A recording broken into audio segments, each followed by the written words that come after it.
And we're live. Hey, Hi. how you doing?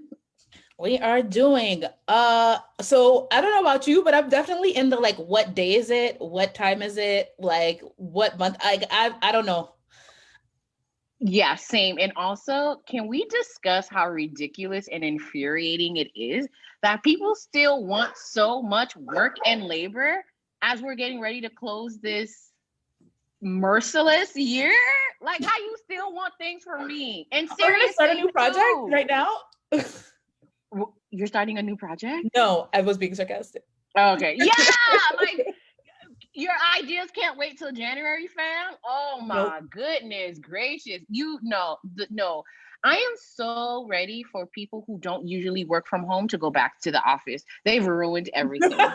Just ruined everything. Go Peak back to your productivity all the office, time. leave us alone.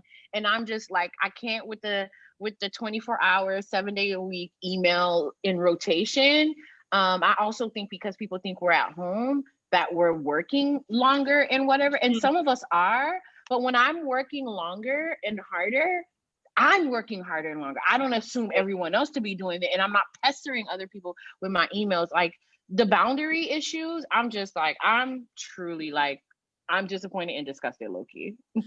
I'm over it. I also am just like, I'm one of those people that's like, oh, I want to cram in every last thing because when I'm gone, I'm gonna be gone for real. So I actually need this to be happening.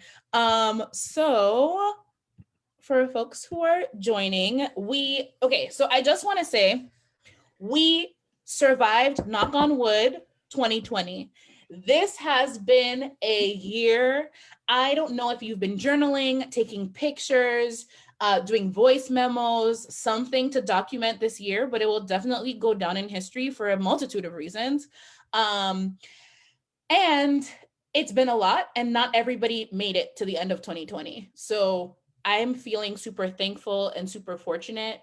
And also just want to acknowledge that it is a privilege to be alive December 16th, 2020, because many folks are not, for a variety of reasons. Yeah. Thank you for bringing that in because I thought it was catastrophic months ago when we were on target to hit 300,000 in December.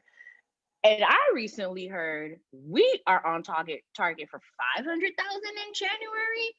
Y'all, this is profoundly sad, and we have not been instructed by our leaders in any way, shape, or form to be in mourning, to hold space for each other. Like these were people's loved ones Mhm. that are gone. And these were our folks within our borders, folks within our nation state that died for all various reasons. And I don't know, I feel profoundly guilty Mhm. and not okay that I'm part of a larger citizenry machine that is not mourning its own. Like people are dropping and we're just like chugging along with our consumerism, chugging along with our Zooms, chugging along with our whatever.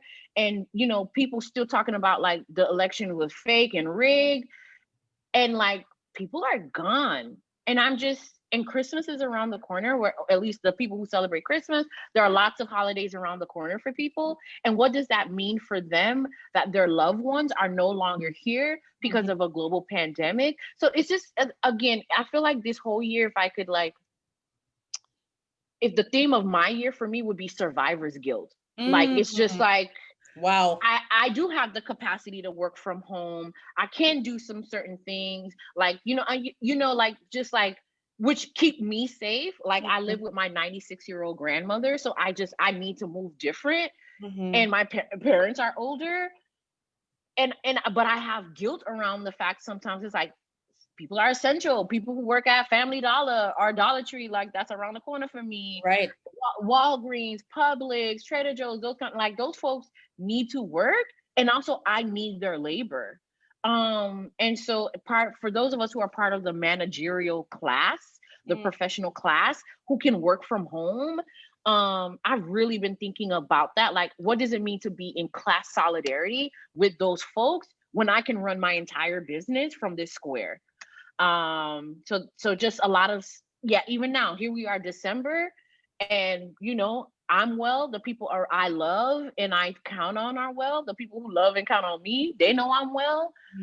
It's just a lot of feelings to manage inside of one body, and to not be having a national conversation about what that means has been very dispiriting. Yeah, I mean, I think that part of this is like a function of capitalism, right? And that we're like, it's all about productivity, consume, produce, consume, produce, consume, produce. And it also is a function of a lack of moral leadership in all levels. So we're not going to just talk about the like occupant of the White House, but actually no one has been has been displaying empathy and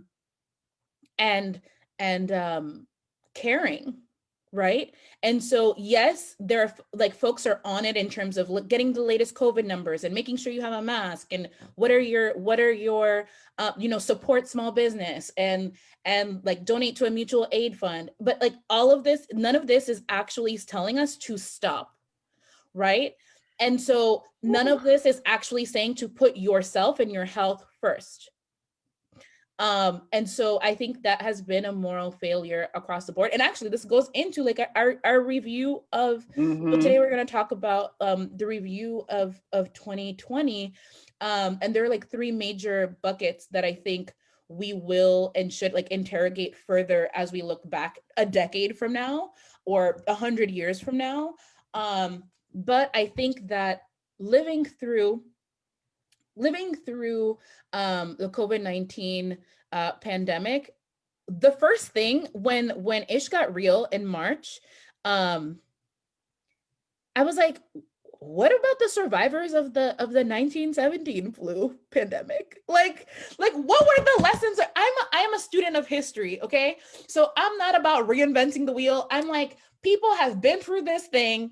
Not this thing literally, but like have been through a similar situation. What are the lessons learned? What did folks do? What was the legacy of that? I always think of legacy. I think of the lasting impact.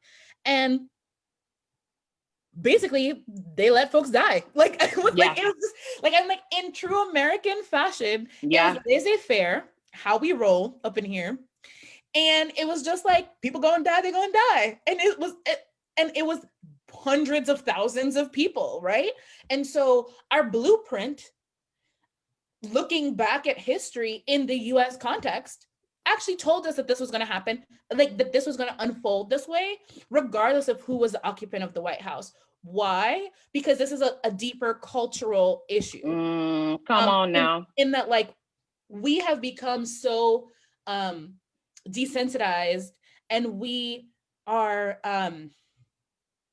so used to being like commodified and dehumanized that to expect anything like it just, we don't have the framework, like cannot compute. And so I remember that, like, okay, so that last thing, because this like gets my, what is it, like gets in my craw, whatever, some like give, whatever the hell that thing is. It was like, why? I mean, I'm not trying to get a Nobel Peace Prize or anything, but why couldn't we actually just pay companies payroll directly? No unemployment needed. No effort to reintegrate folks into the workforce, because we know that is really, really difficult. Like, there are 11 million people that are still not employed that were laid off during the pandemic. And I'm sorry to tell you, I don't think they're going to get reemployed. We still haven't even reached full employment from 2008.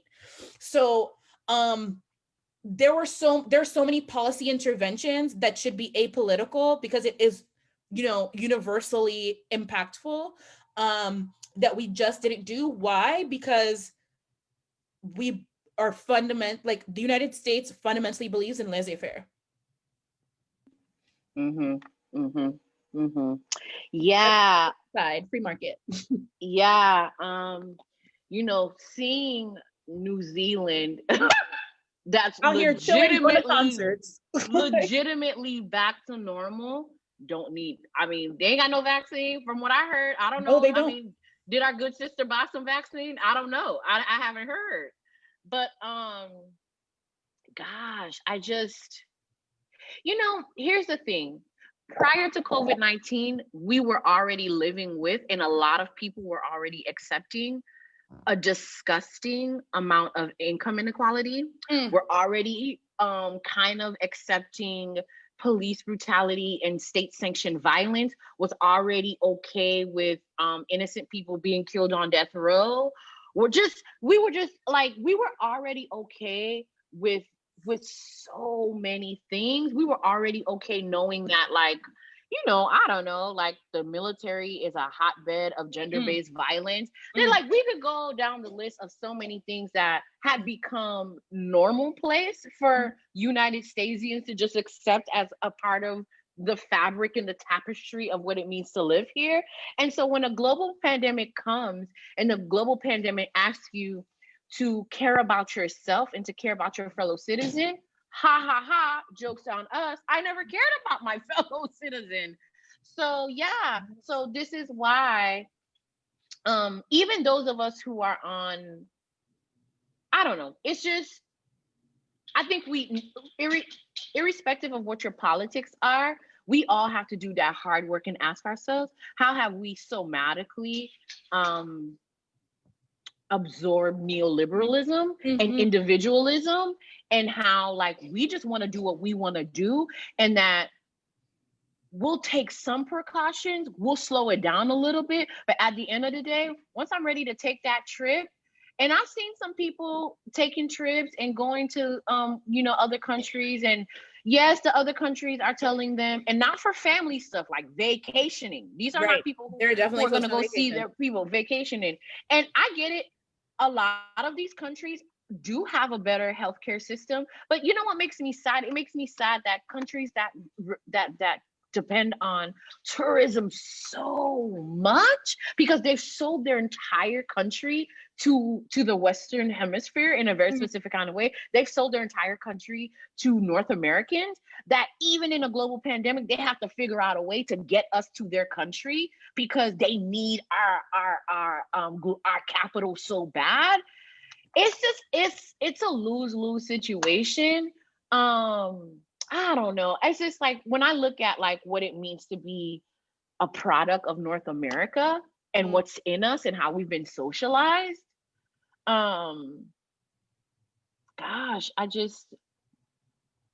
We've been socialized to a certain degree almost to be monsters, to be cannibals.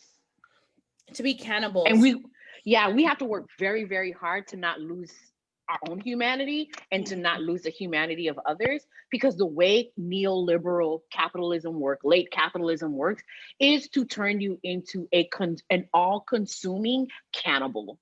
And even in the middle of a global pandemic, people can't think of the collective. It just makes you think, for those of us who are working hard to change the conditions, damn, what is the level of consciousness raising and organizing that needs to happen to just get some people to get their head up out their ass, as the people say.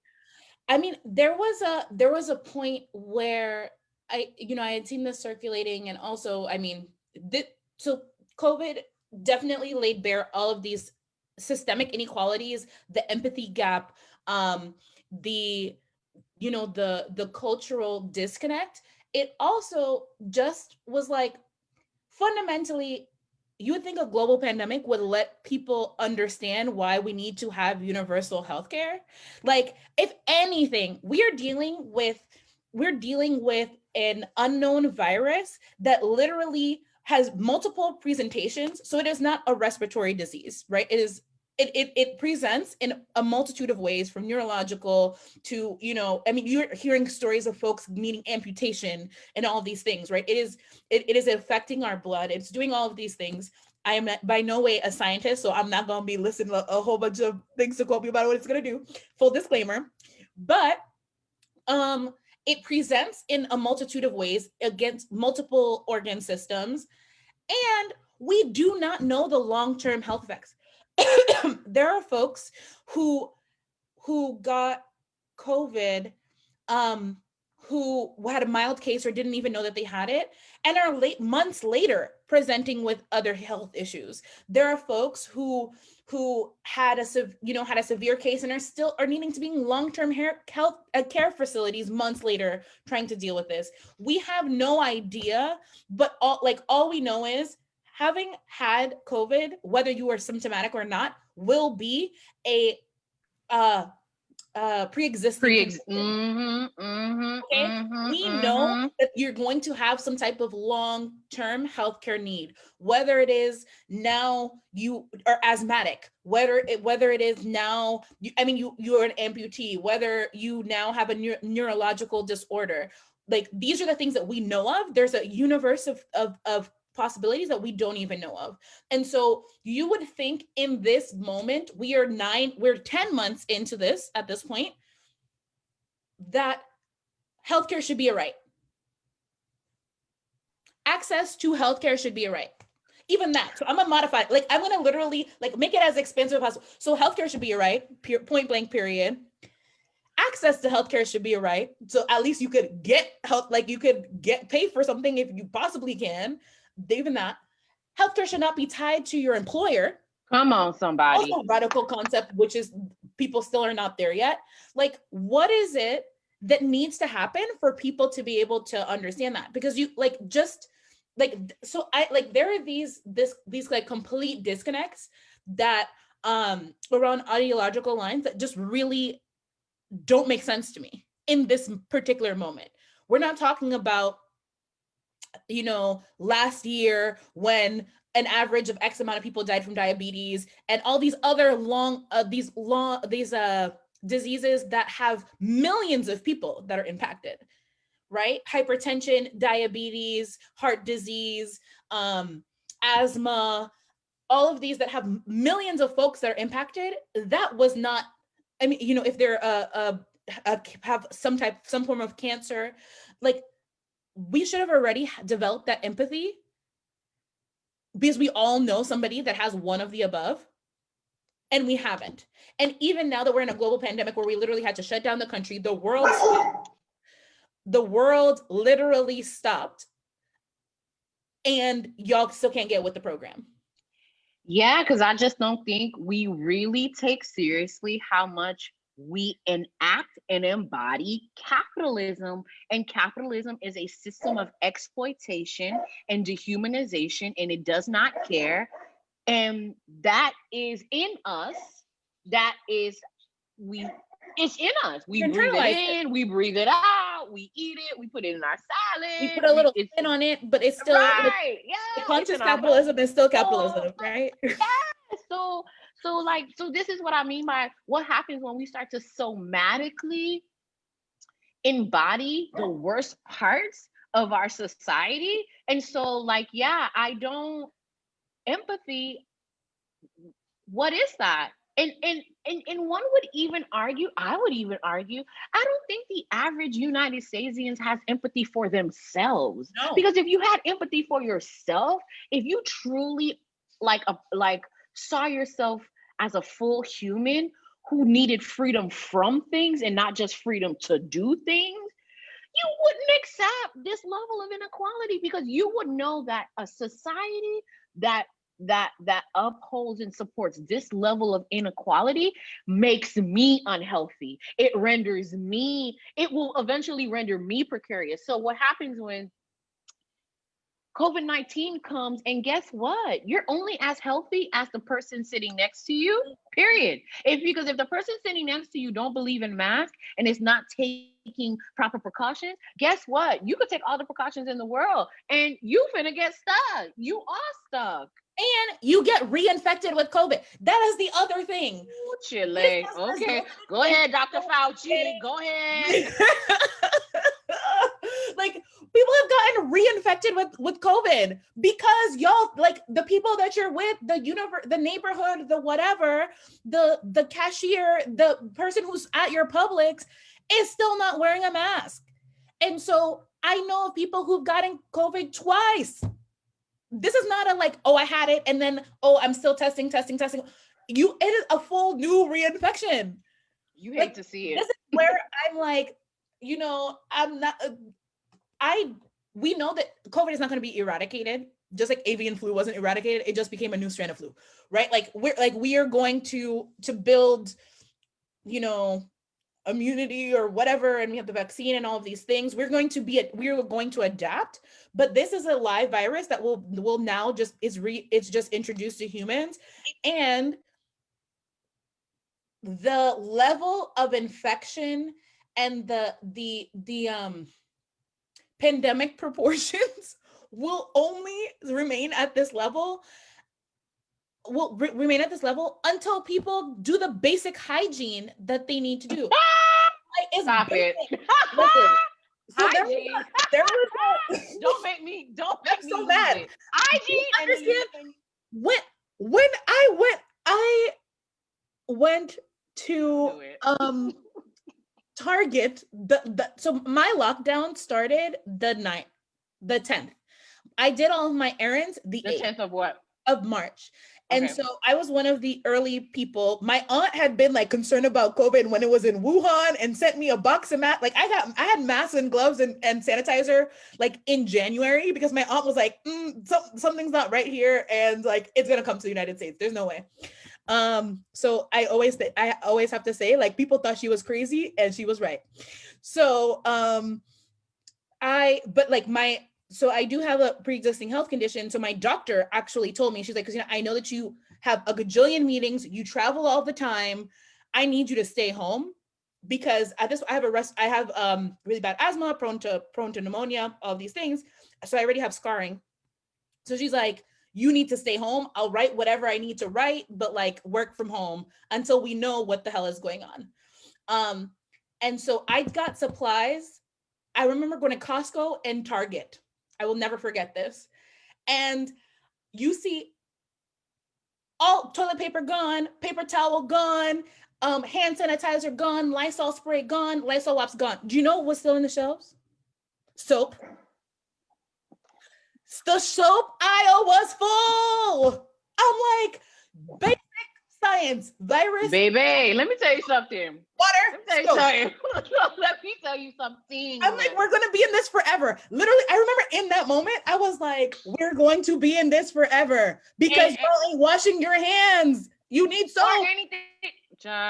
Or anything else for that matter. Really? I read Twitter threads, and Twitter threads have shown me that there are a group of people who don't really, hygiene is it's not even a secondary, it might be a 5th, 6th, or 7th concern. Okay. But you know, Jesus take the wheel, and Jesus be a washcloth and wash your legs, and let's move on. Oh my God. You know what? 2019 warned us. 2019 warned us when they told us that these people out here not washing their legs because the water. But real talk, there are academic journals that do show that like the colonizers learned a great deal of their hygiene practices from watching the enslaved. Right. And so I mean, don't take me there. Don't take me there, Christina. So I already was like, we screwed. We are now in December, and it's like still the same thing of like, can you get a Lysol spray? Maybe if you like hustle on Amazon, but what is still fully stocked and loaded? Soap. And there's this discourse right now of like, oh, how come countries like Haiti and other places are not seeing the massive, or in just like also like countries in Africa, because like Kenya opened, like Ghana opened, and I just from my like personal experience. And here's the thing. Y'all forget that for the past like 30 years, come on now, there has been an investment in WASH campaigns, literally water and sanitation, public health campaigns about how to prevent infectious disease. So like, like even if you weren't washing it for your hands, even if you were under and you didn't have access to, you knew what? Soap and water, wash your hands. And you know what's interesting? I know you've seen this. Oh, sorry. No. Just so, like what I really appreciate when I've seen the public health announcements on Creole, they're done really well, like really well. And when I've seen stuff from coming out of other countries, they're so culturally specific. They're done in such a way that's like whatever. And because I keep thinking about like we won't, like, there are parts of this country, parts of this government that won't even admit that racism is real. When it's, we're already here at vaccinations. I'm thinking about, we need at least maybe 75 to 100 different culturally specific public service announcements and campaigns to bring in different communities to take the vaccines. I'm thinking about Hasidic Jews, I'm thinking about Black people, I'm thinking about Puerto Rican people, I'm thinking about Indigenous people. I'm thinking about, like, because we already have a very strong anti-vax, anti-science movement in this, in our nation state, that we've allowed to proliferate, real talk. And that too is going to be an impediment to all of our health. And I just think, especially when I see the stuff coming out of Haiti, it's just like, wow, like the care and concern that public health officials take, and they don't, and they capture all sorts of cultural nuances to keep these countries safe. And because they've been in this practice, we have not been in this practice at all. Jokes on us. They're not burying so much of their citizens the way we are. Like, what are we averaging? What, a 9/11 a day at the rates that people are dying? Like, y'all, like, I mean, I can't. Every time I hear that, like, a 9/11 a day, Christina, what? The gravitas of that. The fact that there were literally folks on national television being like, we can sacrifice grandma and grandpa, like, just the cognitive dissonance, the dehumanization. I think, like, this was a new low for even my imagination. And it's also, like, really hard to be an empathetic person in this time when you just see, like, dehumanization abounds, right? Like, the fact that, like, people who are working in the service industry, whether it be in, like, supermarkets or in restaurants or in, like, whatever, getting spat on, getting attacked, getting coughed on, getting, like the violence. So it's not even this, like, passive, I'm going to do what I want to do, because that's the thing, right? It's like body autonomy being thrown in our faces, like. And the fact that, like, also, these are the people who are in these positions are Black and brown folks and the working poor, right? So people who like literally do not have the class privilege or the race privilege to be able to advocate for themselves and set boundaries and, like, push back, or even, like, call law enforcement or all of these things, right? Like, as we think about, is the undocumented worker going to call the police on you for spitting on them? No, they're not. Right? And so, like, like, it again just lays bare all of these underpinnings of American society, because I do compare us to other countries, and it's not just Australia, because that's also white supremacist AF, that, like, we think of, like, New Zealand, but also the majority of the Asian countries, especially Singapore, especially, like, South Korea, folks, like, they're under control. They have zero new cases. They've developed the best practices. They've shown the models, and folks are ignoring them because I think it ties back to white supremacy, but yeah, which everything ties back to white supremacy. And also, I'm actually not shocked by this new low. This is what happens. We are a genocidal nation state that is built on genocide and chattel slavery. Like, the colonizers literally gave the indigenous people smallpox and these things on purpose. So we're used to this. And I think what's surprising is that it's going back to that cannibalism that you were saying, is that, like similar to how white supremacy be killing white people, they're like, white people are dying, right? Those with class privilege and those without class privilege, like, they literally do not care about you. Y'all don't care about each other. Like, let me tell you something. The chasm between white folks with degrees and white folks who don't have degrees it's almost tribal. It's almost like the disdain these group of people have for each other and their inability to see whatever. Like, again, I say this all the time, white people are not socialized to see other white people as their kin. And so if grandma dies, if this dies, whatever, and I can save the economy, who cares? Because the individualism is that deep. So when I think about, sorry, child, my grandma moving from room to room in her walker. So so this is what I mean by we have got to fight back our North American socialization, because like this is us. Hashtag this is us. Like not caring about each other, inflicting harm upon each other, purposely infecting each other. Hashtag this is us. And so yeah, so what do we do when, again, we already okay with that being us? We've never reconciled with those predilections, with those things. And so now here we are, and that violence that we're already accustomed to is just finding new ways to be manifest and to be made manifest within us. And so now we just have to do the hard work of like, how do we bring people back from the whatever? Because again, the United States is a messy ass group project that has to work for everyone, especially as we become a more of a global world.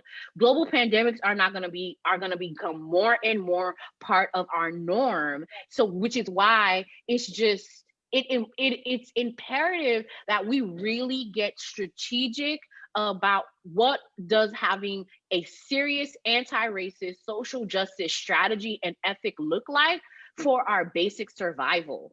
And I think a perfect example of this, I was having a conversation with a friend a few weeks ago, and she was talking about how you know why this particular town in Italy was the hotbed, or the, I guess, the ground zero for the outbreak. And one of the things, like, folks were saying, oh no, like tourism, like folks went to China and came back, or Chinese tourists coming to Italy, all these things. And she was like, no, a lot of the manufacturers of these luxury leather goods are actually using Chinese labor in that town. And so folks went home for high holidays, came back. And the thing is, they will never say, oh, we have all of these labor because again, we're in this globalized world that means what? The free movement of goods and services, right? And so which is always people. First and foremost, people are the goods, people are the services. People be moving. Right.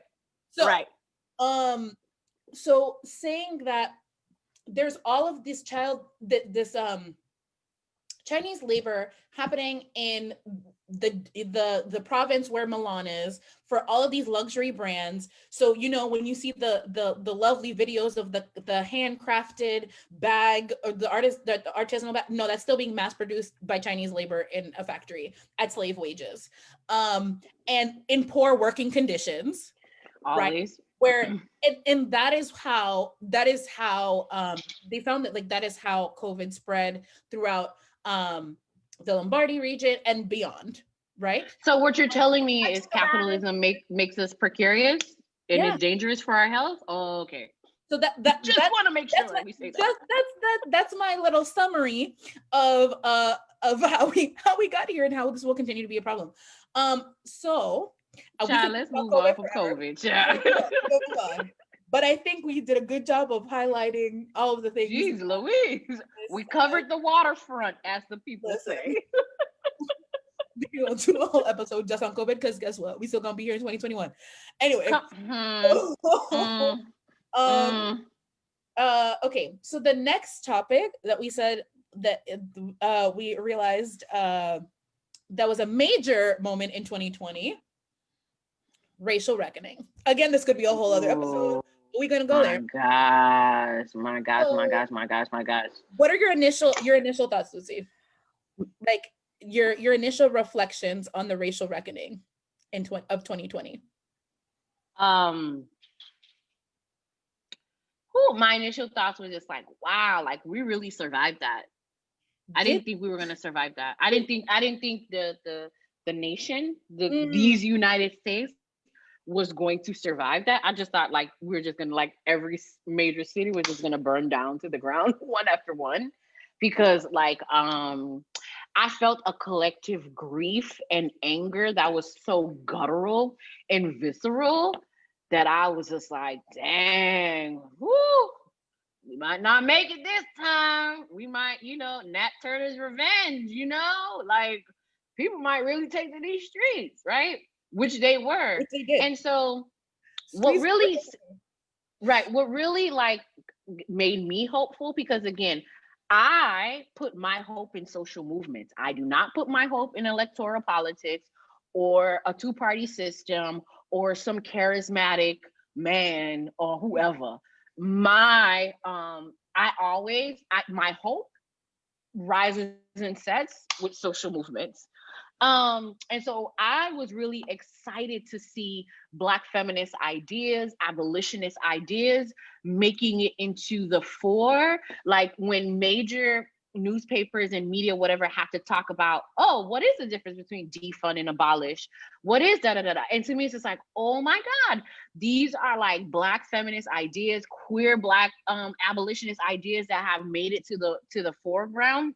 And to just see like where we were with Black Lives Matter like 6 years, 8 years ago to now, that, almost every brand was out there trying to like out Ben and Jerry's. Their no one can out Ben and Jerry's. Ben and Jerry's. Nah. You know why? You know why no one can out? Because they've been doing the work. Exactly. Right.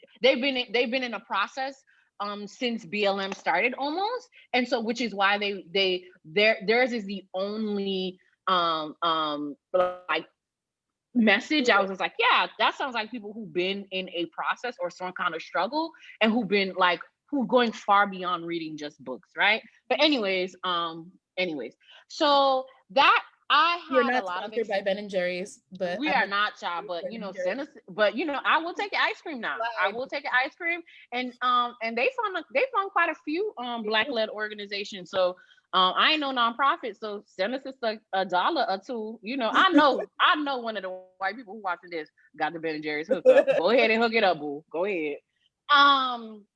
Yeah, so I was excited about that. It was great. However, quickly the anti-racist industrial complex kicked into high gear.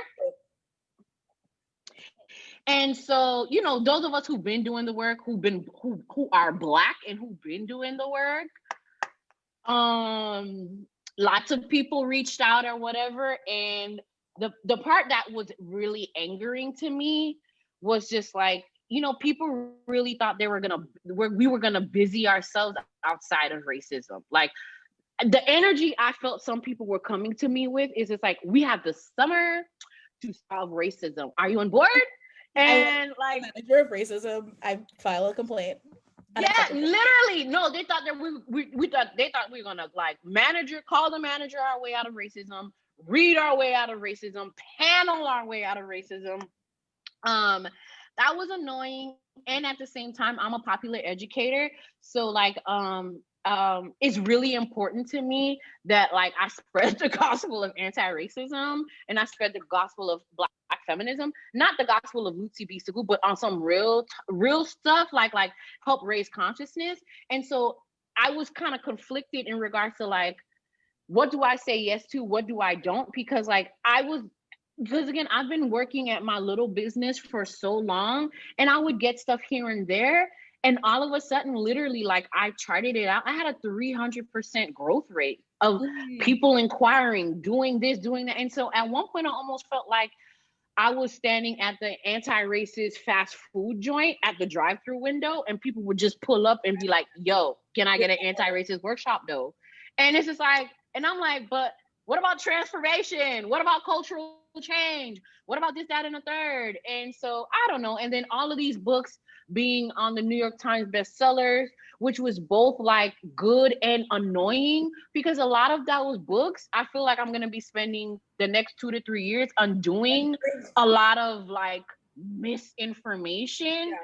And I don't know, it's just a lot of mixed feelings in regard to that. And at the same time, I'm an organizer. I'm thinking about like, well, the newly politicized, how do we hold them? How do we nurture them? How do we grow their politic and raise their consciousness? So that is how I feel about the racial reckoning. And to be honest, I think I'm still processing it because so many things was happening over the summer that I actually haven't had the time to fully catch up with it. But these are my initial thoughts in regard to like, now I want to think about, because knowing full well everyone is not going to stay as engaged and as energized, but the people who do, how do we walk with them and how do we build with them? Yeah, I mean, I think I also am still processing, and obviously it's not over, right? Like the moment is over, but the consciousness shift is not. Um and so I definitely, it was very painful, it was very enraging.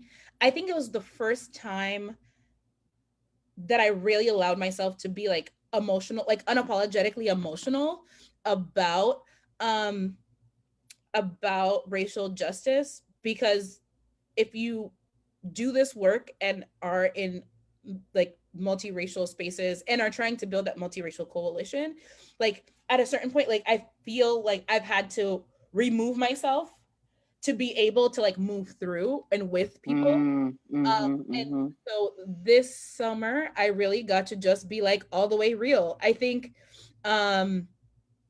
And like not really care about what was the most like politically correct or welcoming or understanding or what or empathetic way to do that, and also just be like intentional about, so like as a political educator being like, okay, so how do we raise political consciousness, how do we connect this to actionable steps, how do we harness people's power, how do we steer people in the right direction, and how do we also and how do we, or how do I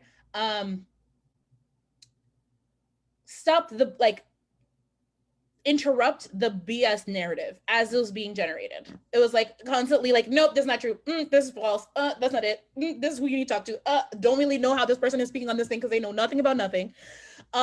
Really had to be like a human lie detector. Like, because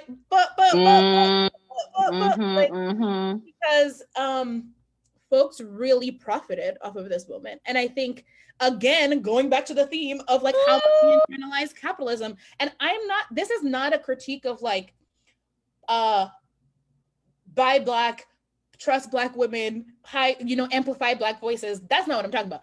There are a whole bunch of people who are not Black who profited off of the racial reckoning. This is explicitly about Black people. So if you were not Black and you profited off of the racial reckoning, I hope you have a come to Jesus moment. Because I left that moment having all types of feelings about white women practicing DEI. I was having a lot of feelings about white Latinx taking up space and resources. I had a lot of feelings about Black folks who do not have a liberatory politic trying to be the spokesperson for all the Blacks. I had feelings about all the Blacks and don't even like Black and don't even like right. Like how you gonna be anti-Black Black people and then represent all the Blacks? Like I just don't get it. So it definitely was a process. I'm still unpacking all of those things. It is not a hate that I have. It is more of a, I peep game. And like, I know now who the players are who are going to profit and take advantage of a similar moment or the movement moving forward, and are trying to get that check. Grifters gonna grift. Right. And so the grifters were real and are still real. And I think that, and this is going to be a controversial hot take, but I'm going to say it. If you don't have the lived experience or the range or the academic grounding, so there are 3 entry points here. I'm giving options. Okay. Like to really be able to, explain the Black experience and the multitudes of the Black experience, right? There's no one way to be Black. We talk about Black as diverse. Then you shouldn't be getting a check. You shouldn't be hosting a training. You shouldn't be. We talking about Black people right now or anybody? Anybody. Ooh, Chile. You know what? Because Honestly, real. because Go ahead, there, sis. there are so many. So like diversity and inclusion are such It's a different industrial complex. That is a different thing. I actually don't think diversity and inclusion is anti-racism. I think so that's the thing. diversity and inclusion is the master's tools. You're just trying to like, you're trying to make the Like sprinkle in some flavor. Like that's and not even sprinkle in. I think diversity and inclusion literally is like the way you would baby proof a house. It's just like you're baby proofing the master's house. So it's just like, okay, let's just put something in the socket over here. Let's do this. Let's do that. But it's just like the foundation. Like it's still a plantation. There's still colonizers in the house. There's still a hierarchy. There's still a caste system. Racism is still functioning and is allowed to function. And all the things that racism comes with, homophobia, transphobia, and all those kind of things, all of that is still allowed. It's just that every now and then we just got a lot of overseers. So the people of color are allowed to come in and to be overseers, but the plantation logic does not change. And I know a lot of people who do DEI watch my stuff, look at my stuff, follow my stuff. And this, yes, I'm not trying to step on your toes. I just like politically, this is where I stand. And I think that like that is so if we are to have so we're always talking about like what the end goal is, right? Like if we are to have a liberatory multiracial society that is safe for everyone, you are not going to get there by diversity and inclusion. So while like y'all want to have HR do diversity and inclusion and set some metrics and stuff like that, and it is a process, it is a skill, it's just not what we're talking about. Like that's just not the solution for the current problem, right? If we're talking about the racial reckoning, not about like that doesn't solve white supremacy. It doesn't solve misogyny. It doesn't solve transphobia. It doesn't solve homophobia. Like it doesn't solve issues of accessibility. It doesn't address any of those things. So it doesn't have a space. Yes. Does it have a space in our path to liberation? No. Does that make like so? Yikes! Yeah. Whoa. That was one of the gonna be bleeding. Like this is one of the things that I've learned. Like, and the thing is that here's the thing: not everybody is ready. So there's some people that the step that they need to take is DEI. And there are people that do that and should do that to be the people who are there. But that is not this. Yeah, so I think the racial reckoning is forcing us to get clear on what is the difference between assimilationist tactics and liberatory tactics. And is it a Venn diagram? Sounds like it's not. Right? And so like I don't know. Yeah, they don't overlap. Like and I just think, and again, the biggest lesson I learned in 2020 that like that's my own naivete, I guess. Like, I didn't realize how many people were centrist and really liberal, irrespective of race, irrespective of ethnicity. Most people are assimilationists. Most people just let me get some of my things. Don't hinder my upward mobility. And most people will be quiet about racism. Overwhelmingly. Yeah. If the police decided to stop shooting and killing Black people in a very specific kind of way, some people would be okay with that. While the rest of us is like, well, thank you. That's an excellent start. And what about this liberation though? Because again, those jobs ain't coming back. Those people got to work. Automation is around the corner. Like, there are so many things about our world that's changing that we actually need justice to ensure that whole swath of people do not fall into the abyss. Mm-hmm. Only justice is going to get us there, not assimilation. And so this racial reckoning, all of us, as we come out of this and we move into 2021, we all have to ask ourselves, am I an assimilationist or am I for liberation? And what does liberation mean? And liberation is messy. Liberation is whatever. Child, yesterday I was in a room in Clubhouse where them people was like, there is no such thing as a white comrade. And that in order for, right? And they was like, in order for Black liberation to happen, white people got to die. Like, and I don't think they meant metaphorically either. And so I'm just like, and so I was thinking, people who think the Christinas and the Lucy's of the world are too bold and too radical, I'm like, baby,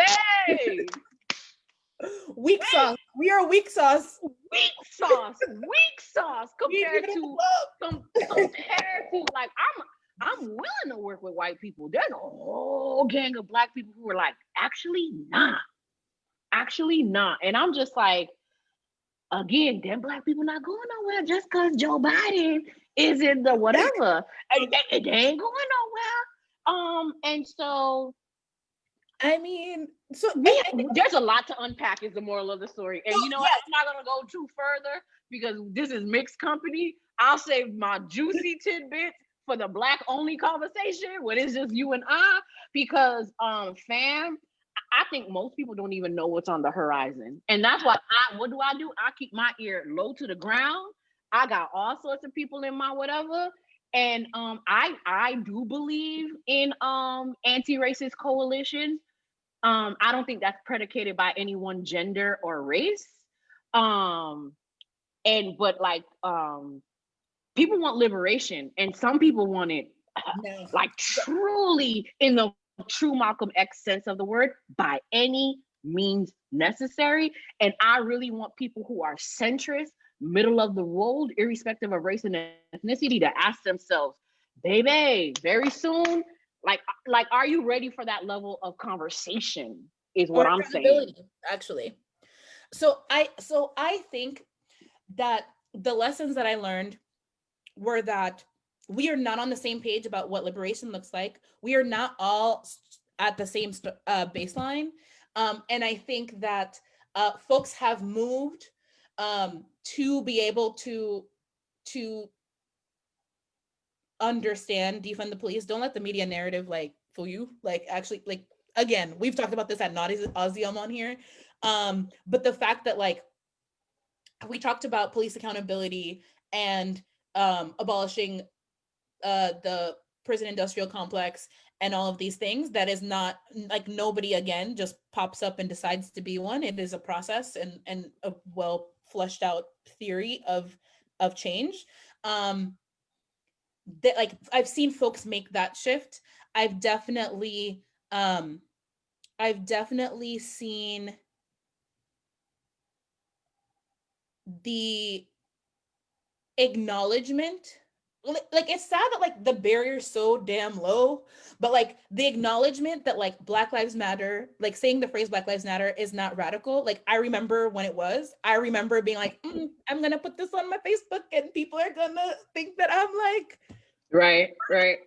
Like, remember, I still think about, like, the ramifications of that, of, like, this shift and, like, what that actually means and how to, again, concretize it into policy, societal shift, cultural shift.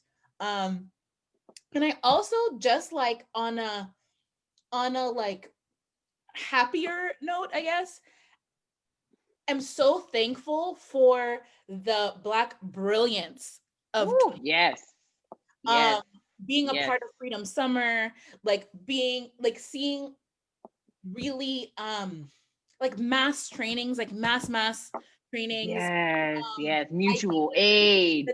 The like mutual aid, which was, I mean, both all throughout 2020, just like really our like return to collectivism, or and that like Mhm. okay, and it not being like, oh, you're like red, like then getting into the red baiting like discussion, like being able to actually return to community care, right? Community care and self-care, and people starting to like black folks starting to realize, especially like black folks that were not particularly radicalized, like starting to see how how they were internalizing white supremacy, Mhm. and how like that has shown up. Mhm. That gives me hope. Like basically I am ending this year on a Mhm. hopeful note. I think the reckoning continues, and I don't think Mhm.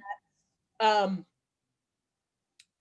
people hear like reckoning and it can be like a negative connotation. I actually just think like truth comes to bear. Like that, like I think it is a natural progression for us to be able to move forward as a society, that like we need to address things, and we've spent hundreds of years not addressing them, and we spent hundreds of years tiptoeing around folks' feelings, and ultimately like we need to push through it, and we need to keep talking about it, and we need to continue to do better, and we need to be able to transform, because the status quo is not working. That's why the status quo is unacceptable for an increasing number of people, and this conversation isn't going anywhere, and it intersects with so many other things that benefit Mhm. so many people, right? So Mhm. it intersects with issues of class and economic insecurity and healthcare access and environmental degradation. Like it is um I think the next step, as we like think about like projecting to 2021, is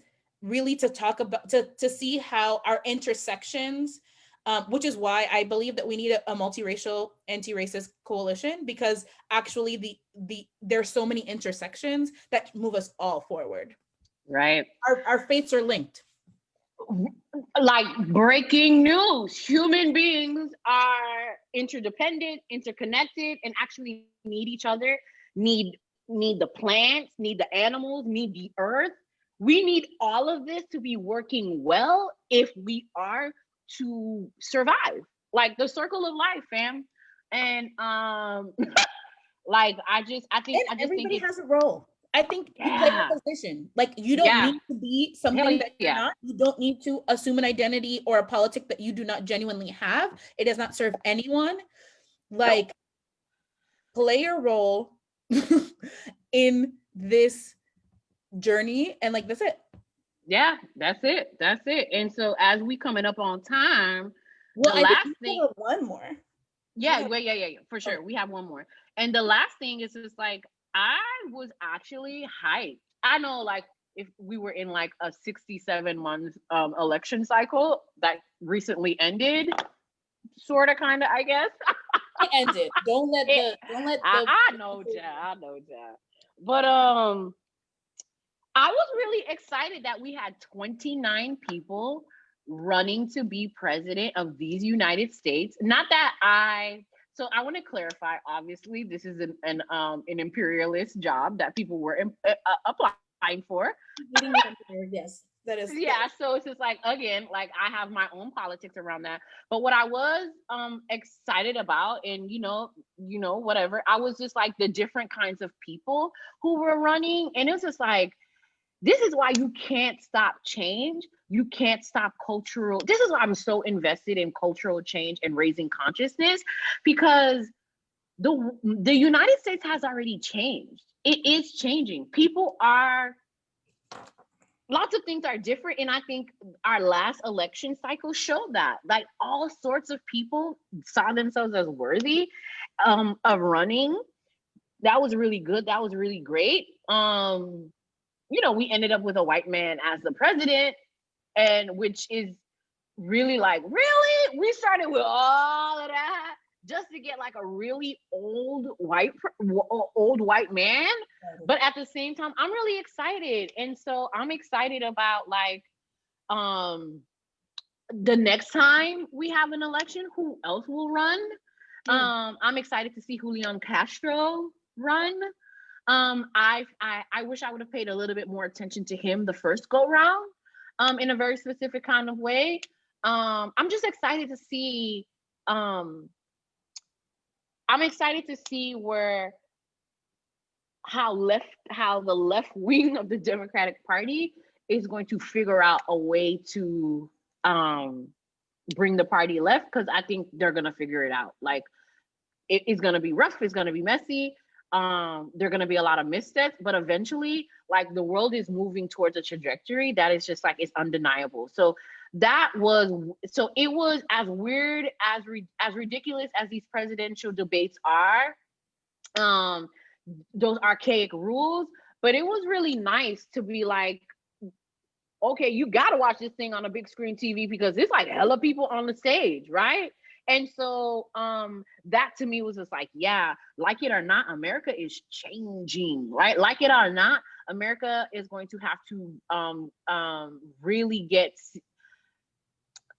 like it or not, we're gonna have another Black president. We're gonna have a woman president really soon. This, that, and the third. Like, so many things are changing. We're gonna have, like, I don't know, a white Latinx person very soon speaking Spanish from the White House. Like, there are so many things that are on the horizon that I was just like, it was kind of exciting to see, like, woo, yeah, look at that. Like, you know, white supremacy got scared and got mad and came in with the centrism and was like, clank, clank. But like, you can't do that forever, boo, is the moral of the story. And I'll shush. Go ahead. Well, I would say that I went into this election cycle saying that I wasn't even looking at white men as candidates. Like, and the fact that I could actually be like, follow closely and become invested in a multitude of candidates who were not white men in and of itself was transformative for me. And to, like, yes, there is evaluating folks on merit, and that is what I did. Like, I mean, for folks who like follow me or know me, like, it was Elizabeth Warren, Julian Castro, and Kamala Harris, for a variety of reasons, in making the assessment of who is electable and all of the things and most aligned with my politics, who was not a white man. So I think that the 2020 election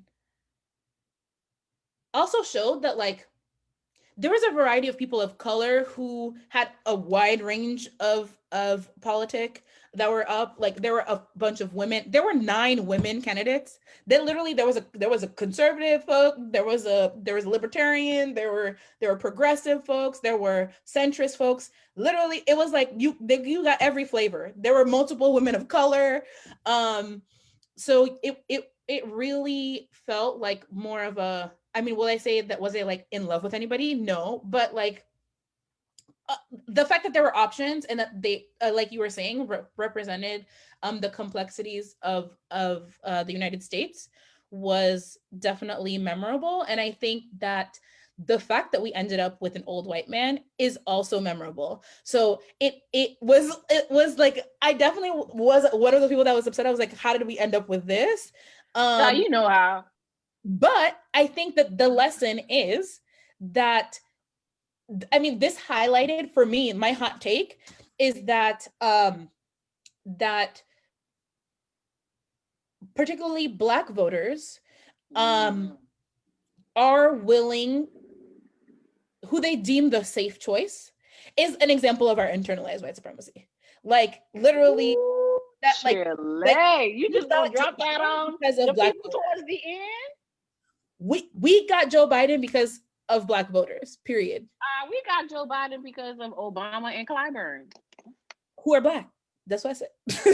Yes, I understand, but like they were two powerful Black men who came together and was just like clank clank, like, you know, like, it's just like, who, you know. Yes, but even prior to Obama saying anything, if you look at the first 3 primaries, Black voters still supported Joe Biden.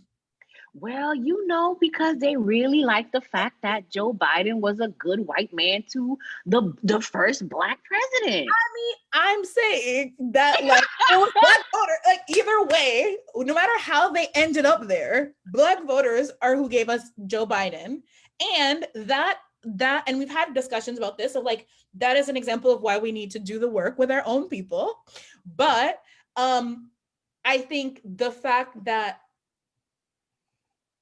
it was a very interesting to like follow the racial reckoning summer with the general election fall and well the ending of the primaries and general election fall, and like seeing like the same folks that were saying like Black Lives Matter, defund the police, whatever, wanting to drag black aunties and grandmas on the other side of their mouth is an example of the work that we need to do.